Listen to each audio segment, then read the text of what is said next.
ഹരേ കൃഷ്ണ. ഓം ശ്രീ മഹാദേവേ നമ. ശ്രീ ലളിതാ സഹസ്രനാമ സ്തോത്രത്തിലെ അഗ്രഗണ്യാ ചിന്ത്യരൂപ കലികൽമഷനാശിനി കാത്യായനി കാലഹന്ത്രി കമലാക്ഷനിഷേവിത എന്ന 113 ശ്ലോകത്തിൻ്റെ അർത്ഥമാണ് പറഞ്ഞത്. ഇനി താംബൂലപൂരിതമുഖി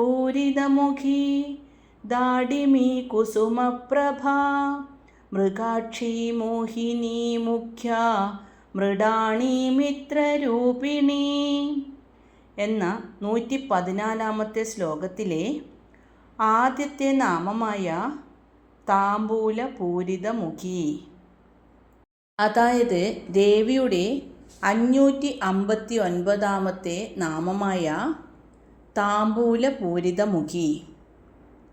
സുഗന്ധദ്രവ്യങ്ങൾ ചേർത്തുള്ള താംബൂലം മുറുക്കി രസിക്കുന്നവൾ, അതായത് താംബൂലം മുറുക്കുന്നതിൽ രസിച്ചിരിക്കുന്ന ദേവിയുടെ പ്രസാദം ദേവിക്കു ചുറ്റും പൂരിതമായിരിക്കുന്നു. അതിൽ ആനന്ദം കണ്ടെത്തുന്നവളാണ് ദേവി. വെറ്റില മുറുക്കി ചുവന്ന വായോടുകൂടി പുഞ്ചിരിച്ചു നിൽക്കുന്ന ദേവി ഐശ്വര്യത്തിൻ്റെ പ്രതീകമാണ്. അമ്മ എപ്പോഴും താംബൂലം ചവച്ചുകൊണ്ടിരിക്കുന്നു എന്നാണ് സങ്കല്പം. ഭാരതീയ സംസ്കാരത്തിൽ താംബൂലം ഐശ്വര്യത്തിൻ്റെയും ആനന്ദത്തിൻ്റെയും പ്രതീകമാണ്. അമ്മ സദാ സന്തോഷവതിയാണെന്നും ലോകത്തിന് ഐശ്വര്യം നൽകുന്നവളാണെന്നും ഇത് സൂചിപ്പിക്കുന്നു.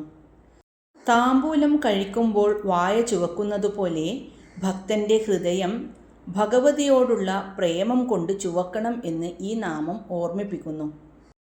ഇനി ദേവിയുടെ 560 നാമമായ ദാഡിമി കുസുമപ്രഭ. ദാഡിമി കുസുമം മാതള നാരങ്ങയുടെ പൂവ്, അതായത് മാതളപ്പൂവിൻ്റെ ആ കടും ചുവപ്പ് നിറത്തോട് സാമ്യമുള്ള ശരീരശോഭയോട് കൂടിയവളാണ് ദേവി. മാതളപ്പൂവിൻ്റെ ചുവപ്പ് സാധാരണ ചുവപ്പിൽ നിന്നും വ്യത്യസ്തവും അത്യാകർഷകവുമാണ്.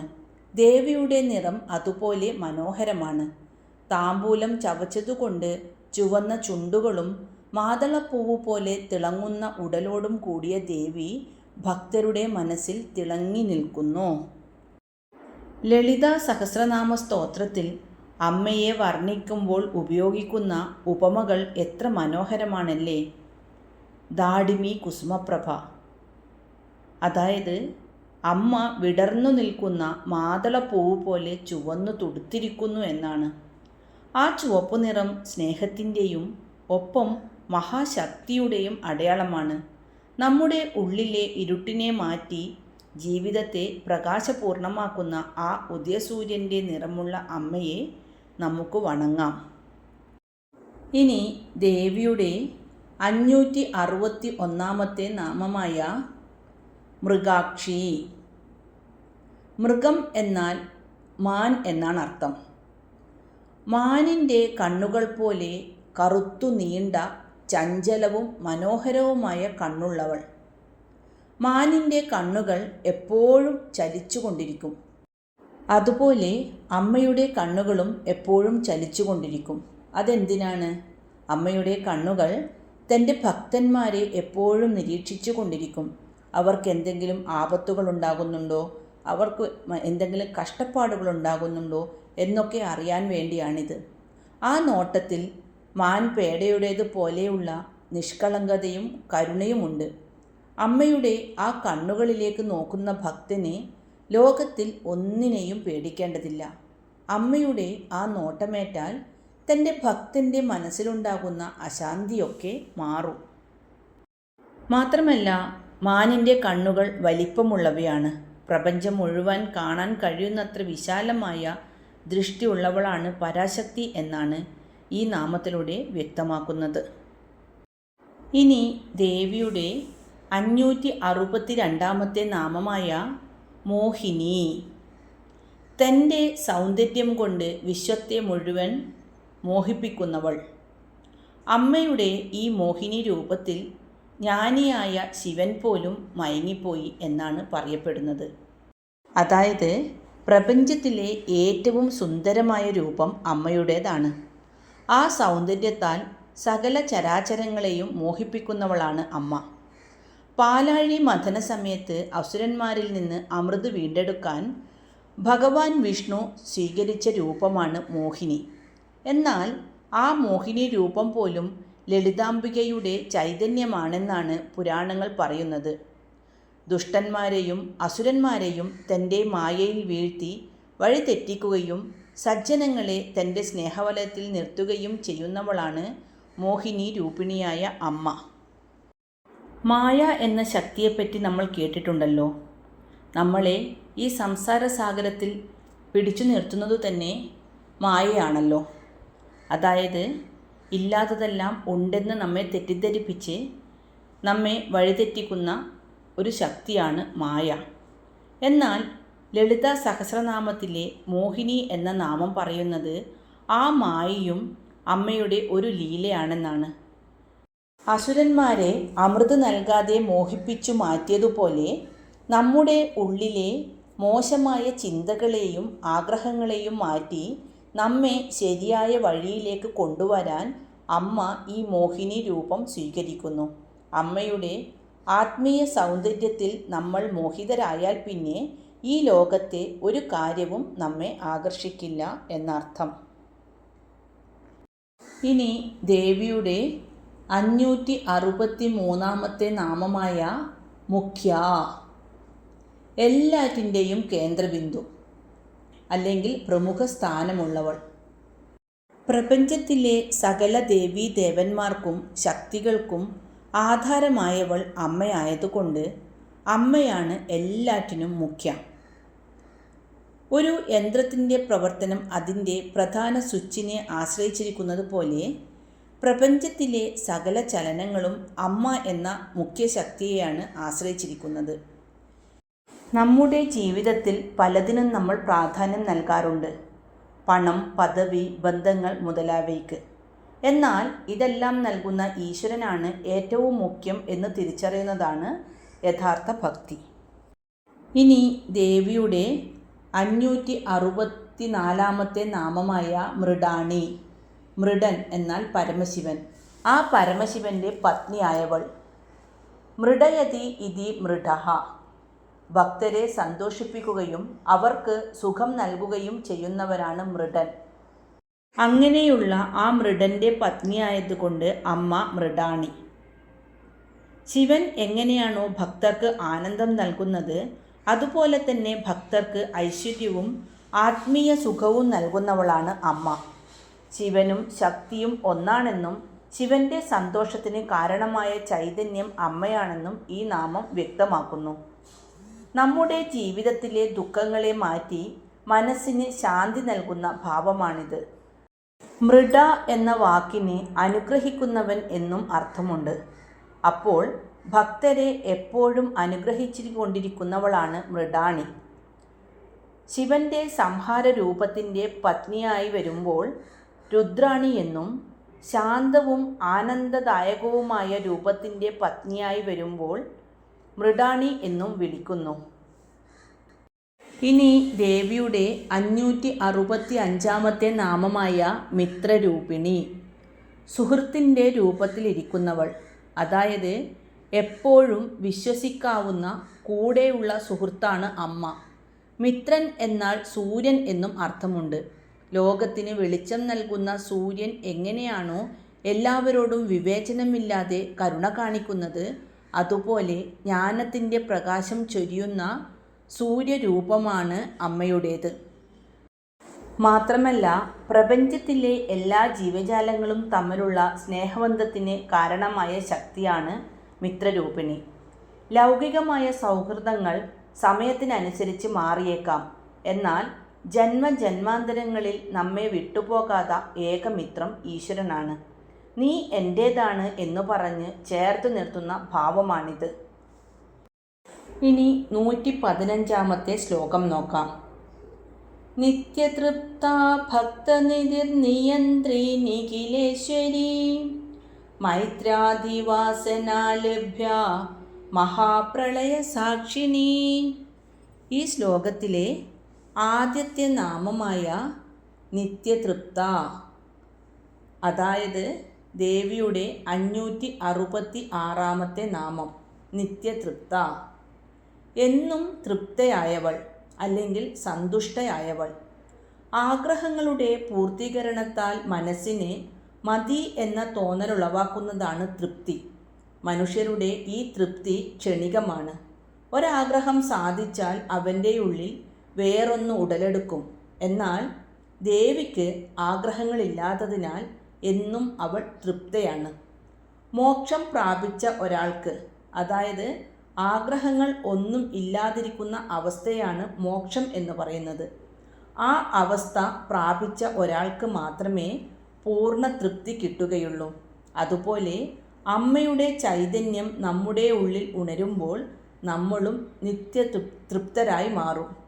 അതായത് പുറത്തുള്ള കാര്യങ്ങളിൽ സന്തോഷം തേടാതെ നമ്മുടെ ഉള്ളിലുള്ള ദൈവ ചൈതന്യത്തെ കണ്ടെത്തിയാൽ നമുക്കും നിത്യതൃപ്തരായി ഇരിക്കാൻ സാധിക്കും എന്നർത്ഥം.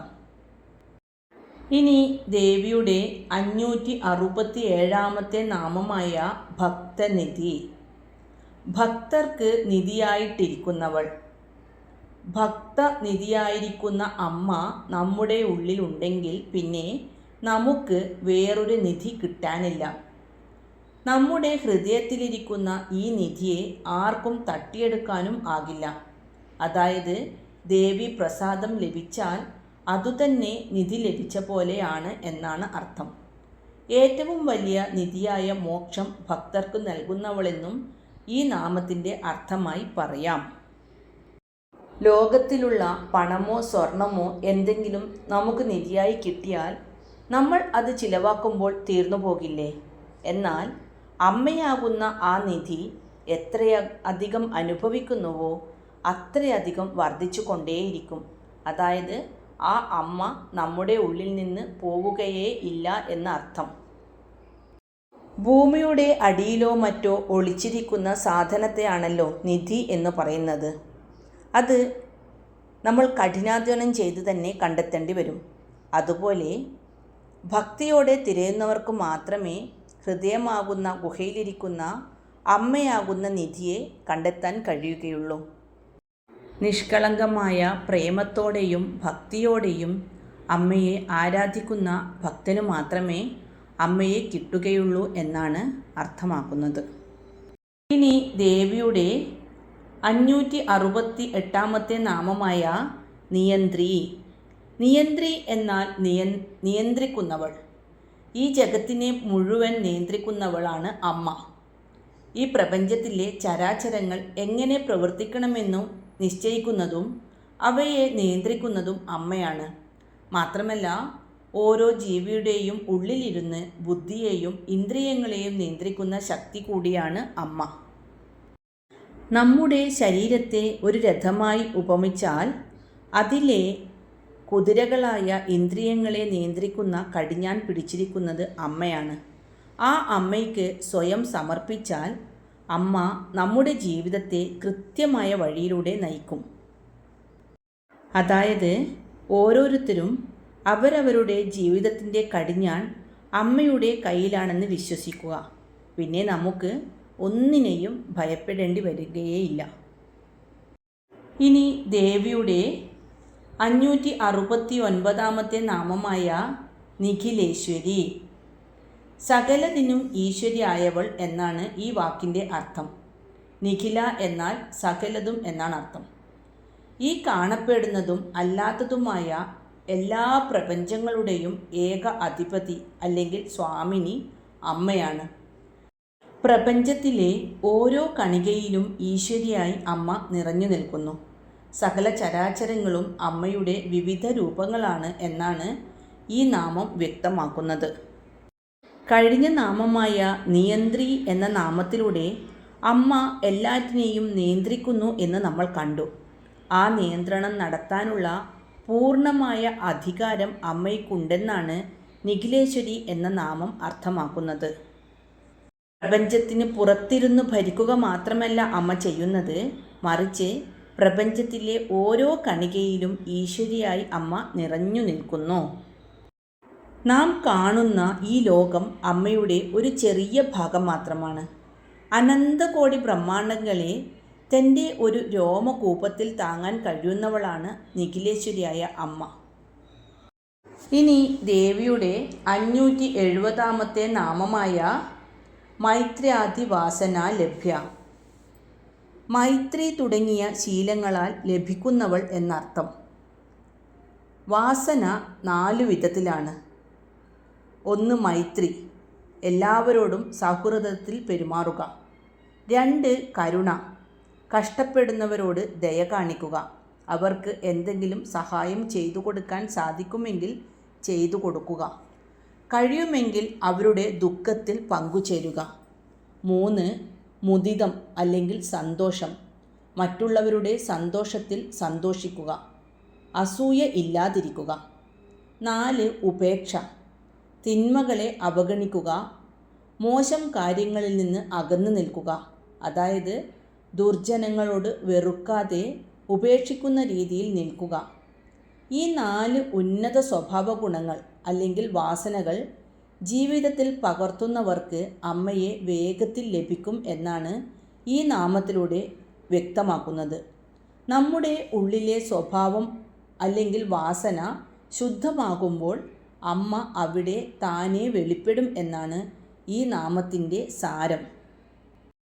അഴുക്കുള്ള കണ്ണാടിയിൽ സൂര്യപ്രകാശം പ്രതിഫലിക്കാത്തതുപോലെ അസൂയയും ദേഷ്യവുമുള്ള മനസ്സിൽ അമ്മയെ കാണാൻ സാധിക്കില്ല.